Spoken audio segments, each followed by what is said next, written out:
Graça e paz, bem-vindo ao AME, que se inicia agora. AME é uma visão, onde o Espírito Santo usa as nossas vidas para alimentar, mobilizar e edificar a casa do Senhor. Que nesse tempo que nós vamos estar juntos, Deus possa falar profundamente ao seu coração e trazer vida ao seu coração pela revelação da sua palavra. Que Deus nos abençoe.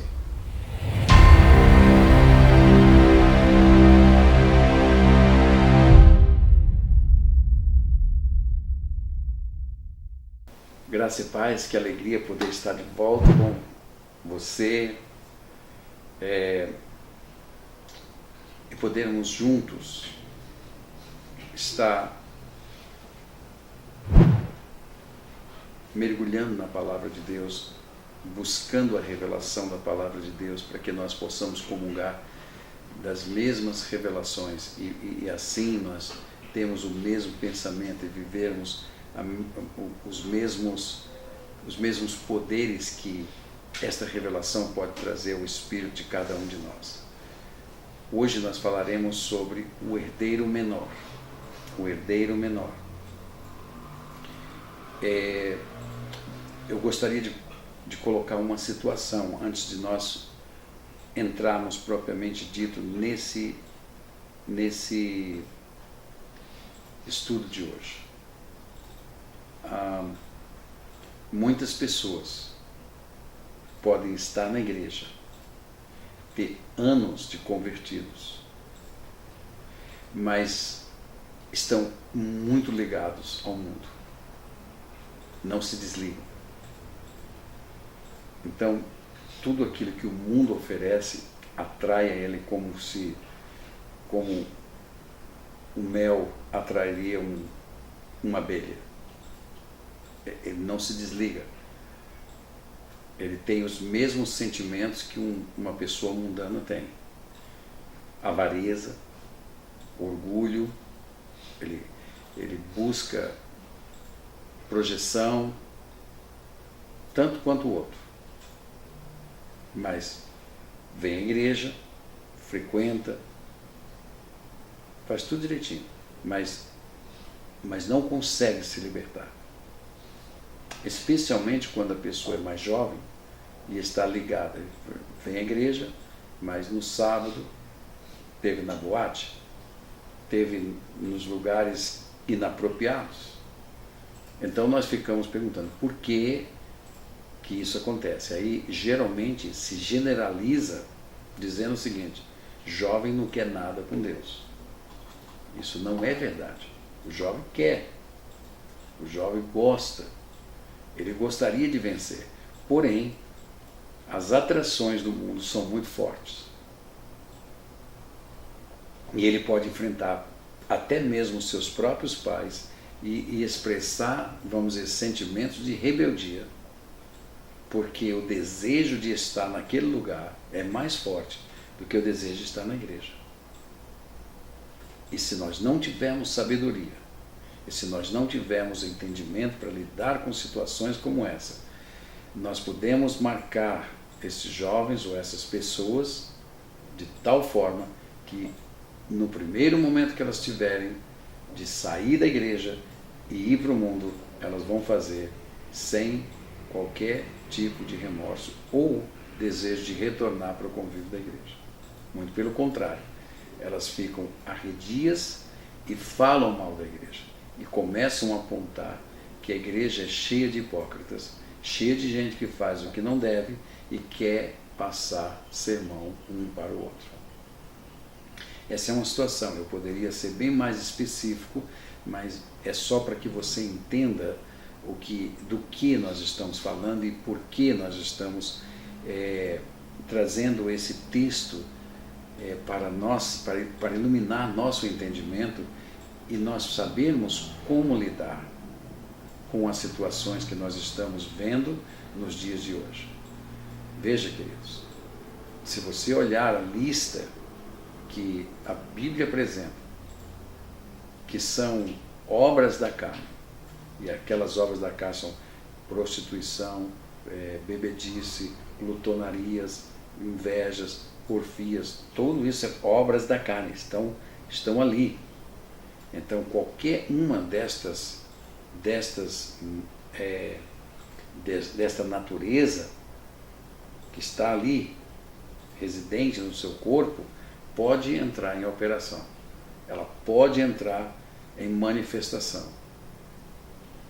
Agora, quando nós chegamos na igreja, nós não vamos deixar isso se manifestar, nós vamos esconder isso. E a tendência é essa.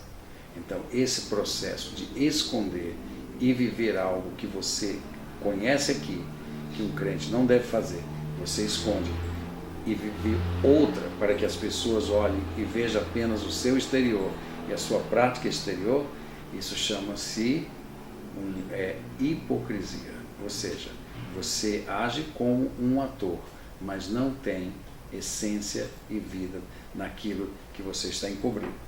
Isso é muito sério. É muito sério. E existe uma quantidade muito grande de pessoas que estão na igreja e vivem nessas duas dimensões. Nós chamamos isso um pé no mundo e um pé na igreja. Então, geralmente, quando as pessoas não querem estar na igreja e querem justificar o seu não desejo de estar na igreja, então ele começa a apontar todos esses tipos de problemas e pessoas que fazem coisas indevidas e que nunca deveriam estar na igreja. Isso justifica o fato dele não querer e não estar na casa do Senhor. Então, o nosso objetivo é buscar o entendimento que nos leve a ver que os crentes podem ainda, mesmo salvos, mesmo com o Espírito Santo, podem ainda estar subjugados aos prazeres do mundo, mesmo quando eles, por recebimento do Espírito Santo dentro dos seus corações, mesmo passando a ser herdeiros de Deus, porque a herança de Deus é o Espírito Santo vivendo dentro de nós, mesmo assim, ele ainda pode estar com desejos do mundo, ter prazeres e gostar dos prazeres que o mundo oferece. Então, o nosso texto base para que nós possamos ver essas coisas está lá em Gálatas capítulo 4, versículo 1. Digo, pois, que durante o tempo em que o herdeiro é menor, veja bem, esse tempo não está determinado, ele está dizendo enquanto o tempo for vivido. Você pode estar 10 anos na igreja, você pode estar 30 anos na igreja, não importa. Veja, durante o tempo em que o herdeiro é menor, ou seja, inexperiente, imaturo, ele em nada difere do escravo. Quem é o escravo? Aquele que está lá fora e que é escravo do espírito de Satanás. Ele não difere. Não difere em quê? Ele não difere nos desejos que tem pelos rudimentos do mundo. Então, isso explica por que um jovem gosta de ir lá e experimentar droga. Por quê? Porque ele é menor, ele não cresceu, ele não amadureceu, ele não recebeu santificação. Então, esse desejo aflora, principalmente como ele se junta com outros amigos, e a palavra de Deus diz que as más associações corrompem o caráter. Então, ele vai sendo levado como se fosse por uma avalanche. E vai sendo introduzido às coisas e vai se tornando cada vez mais escravos, cada vez mais recebendo em si o salário dessas coisas, mesmo que ele seja herdeiro de tudo. E em nada difere daquele escravo, posto que ele é senhor de tudo. Então veja, a igreja, ela tem muitas pessoas dentro dela que ainda vivem nessas dimensões que nós estamos falando agora. Vive uma vida cristã inexpressiva e sem poder algum. Por quê? Porque seus valores ainda são mundanos. Então existe uma forte ligação com os prazeres do mundo e muito pouca disposição para se engajarem na obra de Deus. Explica-se, portanto, porque quando você tem necessidades de liderança, necessidades de preencher pessoas que façam a obra de Deus, ministérios na igreja, você vai encontrar um grande número de gente que não se oferece. Por quê? Porque não tem força espiritual para isso. Então, quando nós nos deparamos com essas questões, isso começa a trazer muita confusão dentro da igreja, no sentido de que se ter certeza de que aquela pessoa realmente é salva ou não. Então, o entendimento sobre a maturidade ou a minoridade do crente vai trazer mais visão sobre como identificar aqueles que ainda estão no mundo pelas concupiscências dos seus corações e não se firmam nas promessas do Pai para uma vida de vitória na casa de Deus. Primeiramente, quem é o herdeiro? Ou o que é o herdeiro? A palavra utilizada é a palavra kleronomos, que significa, no seu sentido original, no sentido de dividir. Dividir. Por isso que nós temos batido muito na tecla sobre a questão do pecado ser uma força por uma ligação com uma natureza que não é de Deus. Ela é espiritual. Ela tem por trás ali um espírito. E a menos que a palavra de Deus penetre como uma espada de dois gumes e divida este espírito da sua alma, dificilmente você vai escapar dos desejos que esse espírito influi, ou seja, ele infiltra na sua alma, na sua constituição espiritual. E você deseja o que ele deseja. Por isso que a palavra de Deus nos diz que quando Caim matou Abel, antes disso ele teve um diálogo com Deus. E Deus disse: os teus semblantes estão assim porque o pecado bate à sua porta. E o desejo dele será para você. Então o que ele fez? Assassinou o seu irmão. Então a palavra herdeiro quer dizer alguém que recebe por quinhão, ou seja, por herança. Ou seja, no sentido messiânico, é alguém que recebe a parte designada a ele pelo direito de filiação. Então, qual é a parte designada a nós por direito de filiação? O Espírito Santo. E com ele vem todo o reino de Deus. Tudo que precisa ser acrescentado na tua vida vem com ele.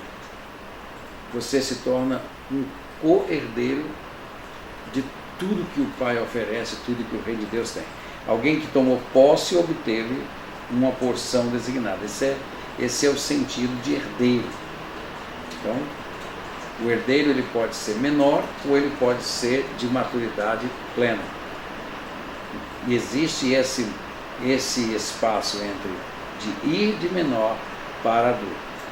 E futuramente nós vamos, através desse conceito aqui, nós vamos entender que a manifestação dos dons espirituais pode ser uma indicação exatamente desta unção que vai crescendo e essa natureza divina que vai tomando a natureza pecaminosa, matando, destruindo ela. E aí você começa a ver o quê? O fruto do Espírito, naturalmente, porque é fruto do Espírito.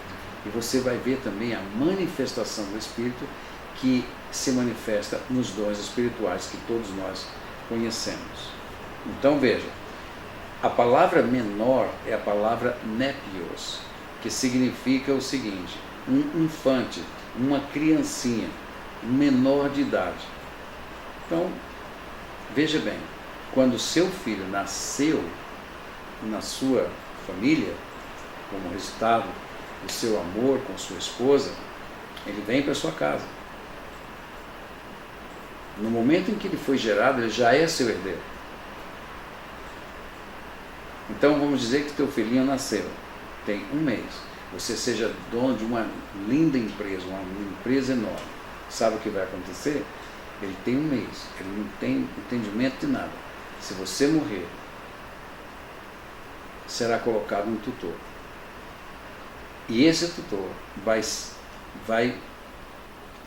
certificar de que essa criança, mesmo não entendendo que tem empresa, mesmo que não entenda que o pai deixou para ele, mesmo não entendendo os valores ou comércio, não entende nada, ele não entende nada, ele é herdeiro. Mas, em relação a qualquer criança, se não fosse por esse tutor, ele seria uma criança como qualquer outra e passaria necessidades. Então, o Espírito Santo é como um tutor na nossa vida. E ele nos garante o direito da nossa herança. Então é um infante, é uma criança, é menor. No reino espiritual, o menor é aquele que ainda tem o quê? Ele tem ainda pouca porção do Espírito. Que parece a indicação é que o Espírito vem em porções, de glória em glória, de fé em fé. Então veja, se ele não está pleno, não lhe é confiado o quê? Os poderes do reino, os poderes da herança. Por quê? Porque ele ainda é menor. Ora, se ele é menor espiritualmente falando, então seu homem exterior, ou a sua natureza carnal, ela estará viva. Então é esta manifestação que você vai ver predominante na vida de uma pessoa. A Bíblia chama esta pessoa de carnal. Ou seja, embora ele tenha um espírito, ele anda na carne, ele vive na carne e manifesta essa natureza carnal. Mas ele é herdeiro. É aqui que está a chave. Ele é um filho de Deus. Ele é herdeiro. Quando Paulo escreve à igreja de Corinto, ele fala exatamente disso. Ele diz assim, eu gostaria muito de me dirigir a vocês como a espirituais, porém não posso, porque vocês são ainda carnais. Então veja, o que é que acontecia ali naquele momento? Acontecia que eles brigavam, acontecia que eles estavam levando pessoas para a corte, acontecia que eles estavam praticando incesto, acontecia que eles estavam falando mal uns dos outros, acontecia que eles estavam vivendo em prostituição, acontecia que eles estavam fazendo preferência entre até mesmo os pastores. Por quê? Porque eram meninos. E você não vai herdar o reino de Deus enquanto essas coisas não saírem de você. Enquanto essa natureza divina não for formada em você e a natureza pecaminosa morrer dentro de você, os poderes do reino e os direitos do reino não são conferidos. Você só vai poder usufruir plenamente dos poderes do reino de Deus e de todas as suas manifestações quando você alcançar a maturidade. Isso não significa... pense numa criança. Ela vai crescendo, ela vai se desenvolvendo, ela vai começando a ter maior percepção, ela não vai ter o controle da coisa, ela não vai estar, vamos dizer assim, dando governo à empresa, mas ele pode pedir o carro. Não, no carro não vai dar porque você não tem carteira. Ah, então eu quero um computador Apple na minha casa. Vai ganhar. Porque ele tem. O tutor não pode deixar. O tutor só tem que ver se ele não vai utilizar isso para o mal dele. Então, como meninos espirituais, nós podemos orar a Deus e Deus nos dá alguma coisa. Mas o Espírito Santo vai guardar o uso disso. Por isso que muitas vezes nós não vemos a manifestação de alguma coisa, porque a nossa natureza carnal, se ela tomar posse disso, ela vai usar para a nossa própria destruição.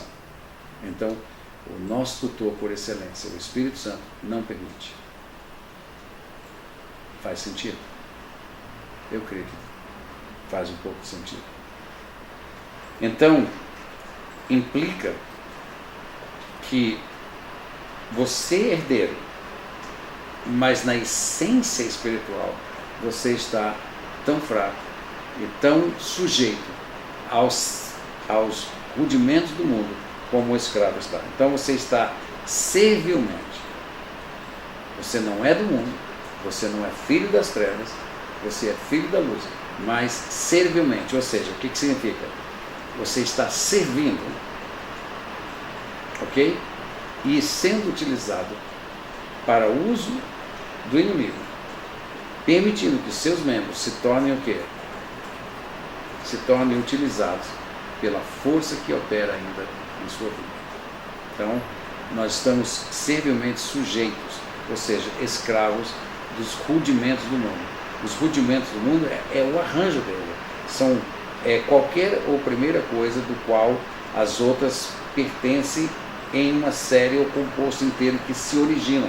Então, veja bem, todo o arranjo do mundo hoje tem por seu arquiteto o próprio príncipe das trevas. Então, essas coisas que são arquitetadas por eles apelam para cada área, ok, de desejos lascivos, desejos que nós operamos, ou seja, pela epitomia da nossa natureza carnal. Então nós ficamos ávidos, nós queremos essas coisas. Por quê? Porque isso tudo está em evolução dentro de nós. Somente o Espírito Santo pode perdoar isso aí, pode desligar isso. E somente nós vamos desligar-se dessas coisas quando a essência de Cristo, ou seja, a natureza de Cristo, for tomando minha vida, tomando a minha alma, e eu vou morrendo na natureza exterior. Foi isso que João quis dizer. É necessário que eu diminua para que ele cresça. Então, irmãos, mesmo que nós sejamos crentes de muitos anos na igreja, ou de poucos anos, não importa, mas enquanto a minha maturidade é menor, durante todo esse tempo, servilmente, eu vou estar com os mesmos desejos, nos mesmos lugares que aqueles que estão escravos ali fora. Eu creio que você chegou a esse entendimento. Então, uma coisa muito importante, esse ano passa a ser algo extremamente importante. Sabe por quê? Porque ele visa ajudá-los a matar essa natureza pecaminosa, essa natureza maligna, para que a natureza de Cristo seja formada. Cristo em vós, a esperança de glória. Cristo ser formado em vocês. E nós vamos saber que Cristo está formado em mim quando eu ver o fruto do Espírito, os dons do Espírito e aquelas características que compõem o caráter de um homem cristão que Pedro revela na sua segunda carta, que nós não vamos abordar agora, mas isso nos traz para a conclusão desse momento. O que nos livra do poder dos rudimentos do mundo? Os versículos de 4 a 7, que eu quero ler para você. Vindo, porém, a plenitude dos tempos, Deus enviou seu Filho, nascido de mulher, nascido sob a lei, para resgatar os que estavam sob a lei, a fim de que recebêssemos a adoção de filhos. Aleluia! E porque vós sois filhos, enviou Deus ao nosso coração o Espírito do seu Filho, que clama, Abba, Pai. De sorte que já não és escravo, porém filho, e sendo filho, também herdeiro por Deus. De quê? Do Espírito. E esse Espírito é a unção que quebra o teu jugo, que vai te levar a uma maturidade e vai te tornar um ruios de Deus. Ou seja, um homem pleno, completo, para a glória de Deus. Nesse momento, você não somente decide o que você vai utilizar de tua herança, como você está no poder de decisão do que fazer com essa herança. Eu espero que você tenha entendido e que nós possamos ser muito abençoados e saibamos como lidar com os nossos irmãos em Cristo, que ainda são crianças espirituais, mas que precisam do alimento de Deus. Muito obrigado. Deus abençoe vocês.